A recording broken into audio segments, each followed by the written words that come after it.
Favourite number बता अपना। 7 नहीं, 2 नंबर हो। 2 नंबर हो। 60 60 लगे। आपका? मेरा है 71। कोई भी नंबर। आपका 11 11। वो 11वीं वाले का 11 हो गया। हाँ। असलम भाई को क्या देना है? वो है बीच में 23 23। ये 4 हम पक्के हैं।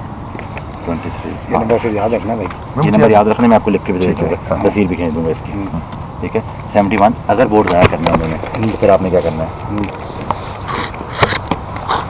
एक उन्होंने जो लगा कि अच्छा हम दोनों को क्रॉस करेंगे। यूँ क्रॉस करोगे, दोनों को क्रॉस करोगे, अटैक होगा।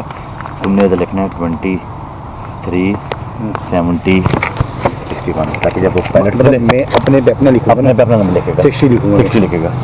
कहाँ पे? बैलेट पे? बैलेट के ऊपर। बैलेट पे। तो वो वोट ज़ाया हो जाएगा। वोट ज़ाया हो जाएगा। अच्छा, ज़ाया करने के लिए वोट ज़ाया करना, अगर वो अपने हाथ में लेंगे आप में, अगर हाँ, अगर वो आपके हाथ में ले तो आपको आपके पास 2 स्ट्रेटजी हैं। ठीक अगर वो आपको वोट जाने देते हैं, खुला देते हैं आपको, जो कि आपको खुला ही देंगे वो, फिर तो ठीक ओके है ना। वो तो ओके है। फिर तो आपने सीधा सीधा डाल के काइट फोल्ड करके दे देना, और वो 4 काइट फोल्ड निकलेंगे, वो चारों आपके होंगे। हम अब समझ जाएंगे 4 हमने